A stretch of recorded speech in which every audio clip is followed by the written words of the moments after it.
Welcome to this electric van man review from a sunny autumnal trading estate here in Bedfordshire. Today I have the wonderful Ford eTransit Custom, and it's not the Ford Transit E-Custom, it's the Ford eTransit Custom.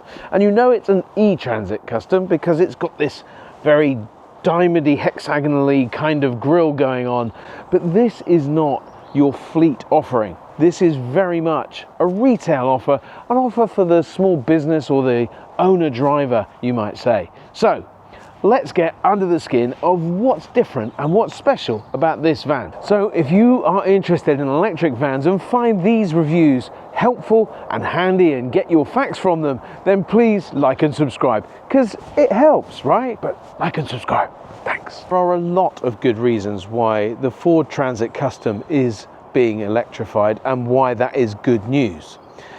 Over 300,000 reasons actually, because that's how many they have sold since they launched this vehicle around 11 years ago. Today it is the biggest selling vehicle over the last 4 years, bar none, with 1 year selling over 54,000 vehicles. It is quite an incredible story for this vehicle, and so the importance of its electrification cannot be understated.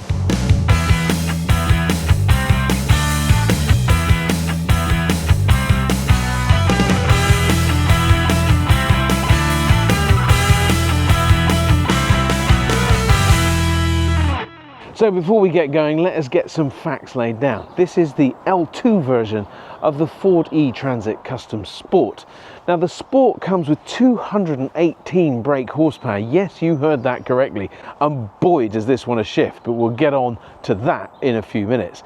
So this is really the vehicle that a butcher, a baker, a builder will kind of come along and go, yeah, do you know what? I want that for my weekends and for my and it'll do a job for me in the week, and it really will do a job for you as well.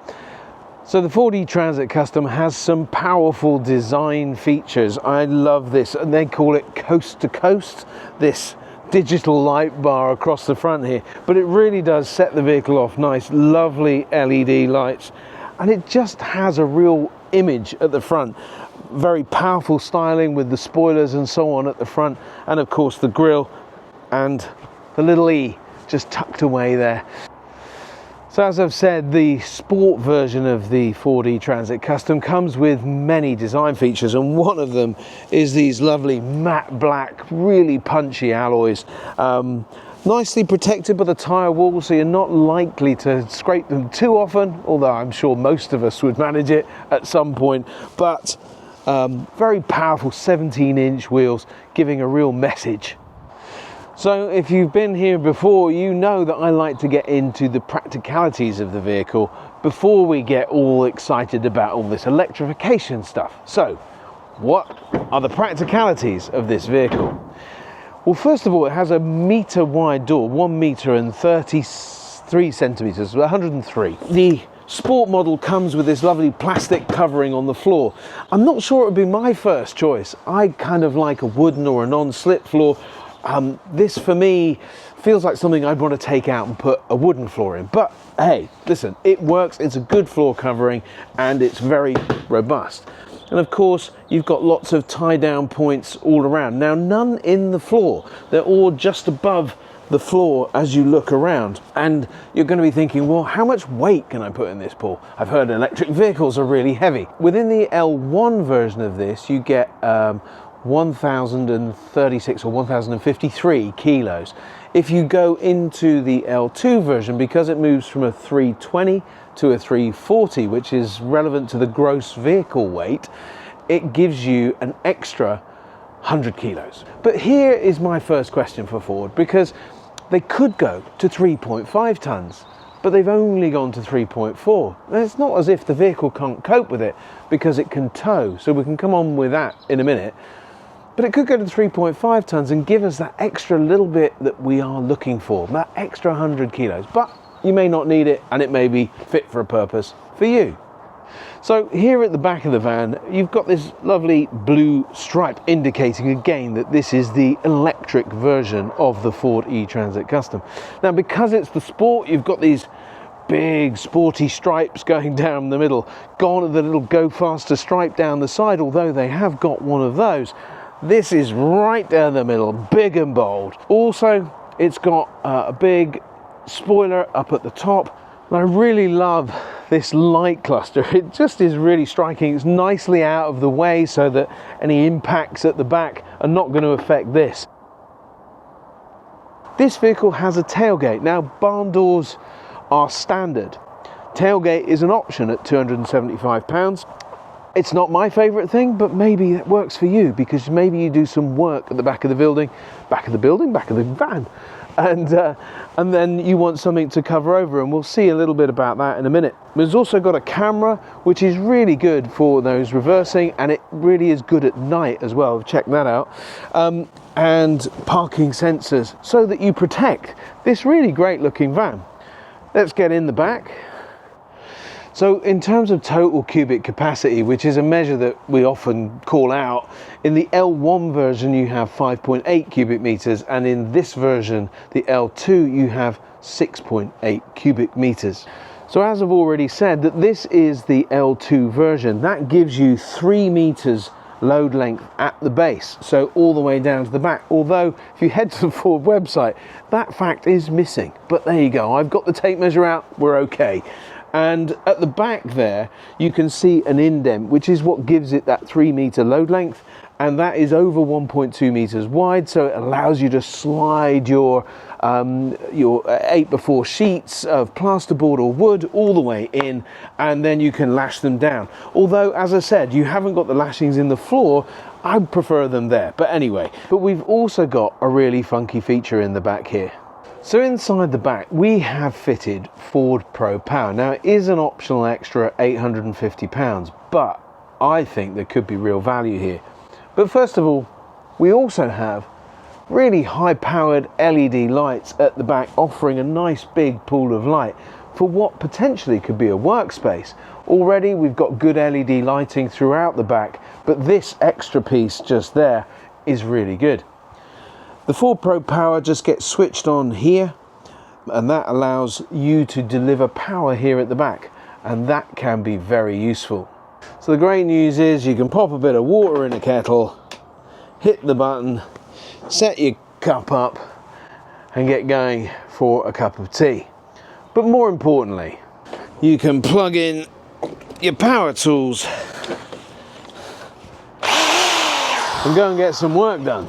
So all the time that the power is working, with the heaters on, the kettle's on, you can see here how much of your capacity you're using, which is really handy. And also you can set the sort of default setting, because you've got the whole traction battery to use. So you can go for hours with this kind of equipment, with that kind of draw.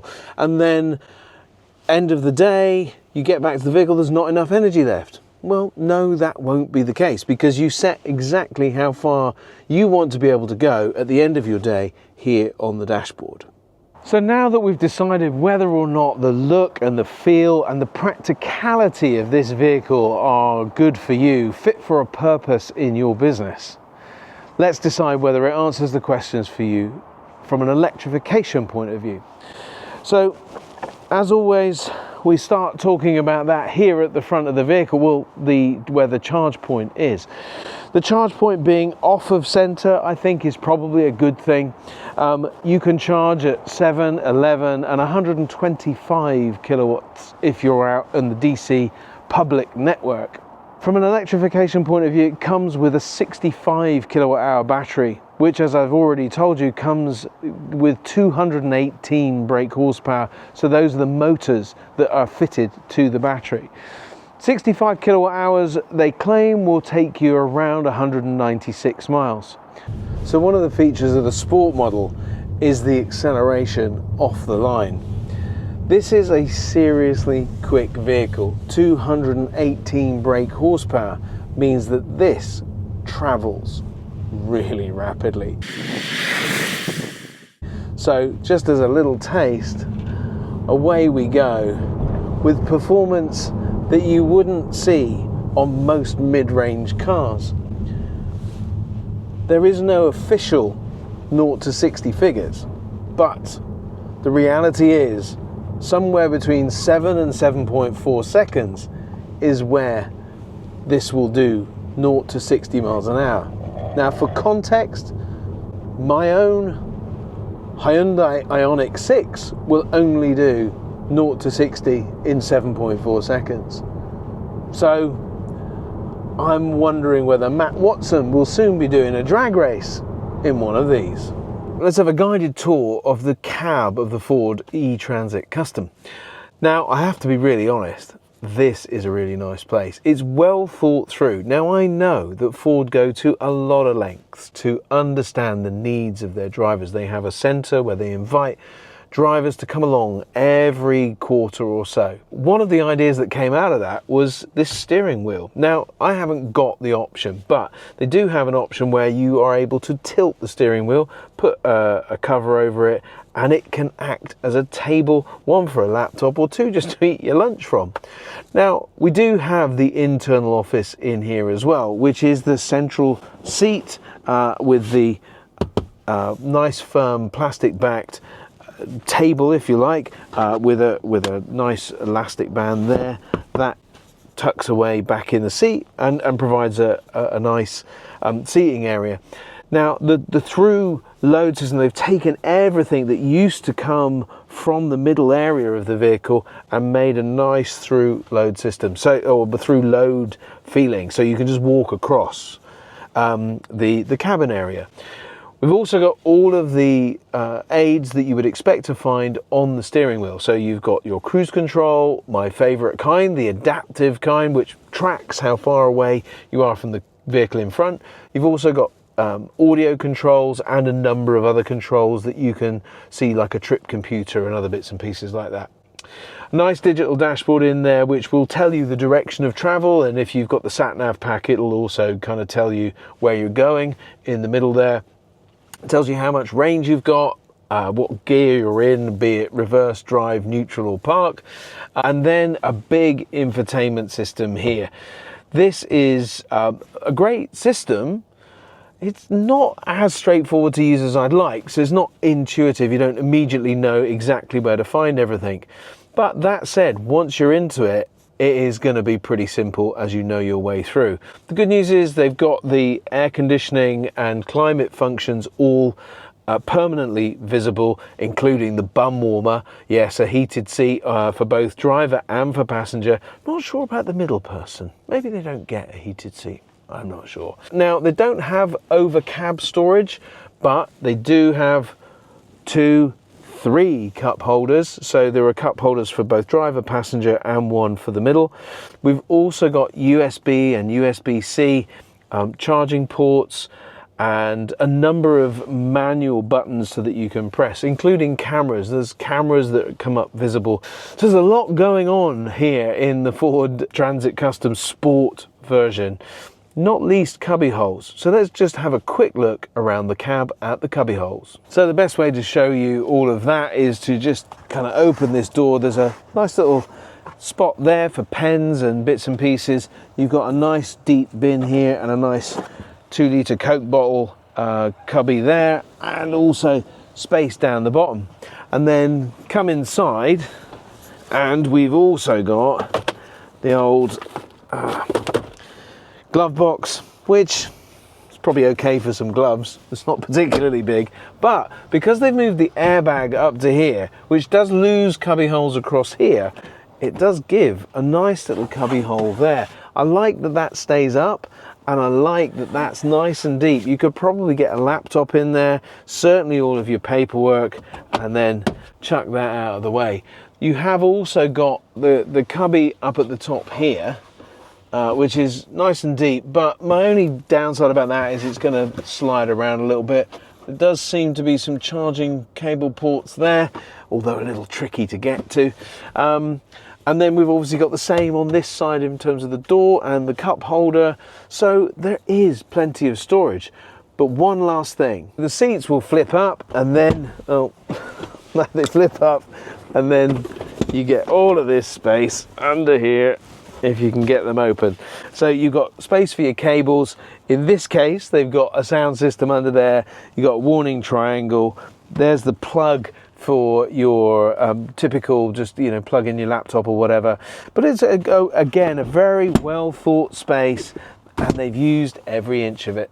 So I've also got a nice little armrest there. I've actually also got one on this side. I'm not sure I like the idea of having one on this side, because every time I want to get out the door, I'm going to knock it off. But you can get it out of the way nice and easily, but nice and handy to have. So I've just popped inside into the warm to tell you a little bit about the price. The price is £50,939, which doesn't sound so bad if you say it quickly. My version, the one outside, has a few options fitted to it. Bang & Olufsen sound system, B&O they call it, at £625. A sat-nav system at £1,675. Apple CarPlay? Anyway. Then they also have a tailgate fitted, £275. Well, I would be saving that. And also they have a Ford Pro Power Pack, which is very good. I quite like that. I like it, and I would like it on my vehicle, particularly if I'm a builder, I'm a chippy, I'm fitting solar panels, electrician, whatever I'm doing. That makes sense to me, especially with all the functionality around it to protect me and make sure I've got enough range to get home. Now, but many of you are thinking, wow, that's a lot of money. But first of all, you never pay the ticket price, right? And then second of all, you can also go out onto various websites and discover what they cost used value. So by used, I mean ex-dealer demonstrator, probably. Sport model, yes, in a variety of colours, silvers, blues, whites, all of those kinds of things, all around mid-20s. So that is really good value. The second thing is you can also find lease deals. Now, I use leasing.com, and you could head to there and they will give you a selection of deals that are across a variety of dealers and lease codes all across the country, and they will tell you that prices start around £400. You can do that on the EV Cafe website. Of course, many of you know that I'm a part of the EV Cafe. We like to celebrate electric deals. So you can head over to our website, evcafe.org, and look at that too. All places where you can get reliable pricing and realize the value that one of these electric vans could be. Now, it's fair to say that the list price is around about £7,000 premium over its diesel comparison at the base cost, 6,000 in fact. So worth just kind of shopping around to find where that deal is best. And if it's a used vehicle, you'll find that differential in front end price almost gone. So that's been the Ford eTransit Custom, probably the most important electrification of a vehicle that has hit the market so far, with so many of the Custom already on the road. Now it's time to get them electric, and maybe this will do a job for you. It'll certainly do a job for a proportion of the marketplace that take this type of vehicle. But also we will be looking at the fleet versions, the plug-in hybrid electric vehicle. Is that going to be giving enough range for those of us that love the electric, but also the practicality? And we're also going to look at the electric fleet version, the standard variant with just 134 brake horsepower, but all the Ford Transit Custom loveliness that many folk love day in, day out. So until next time, have a great day, everybody.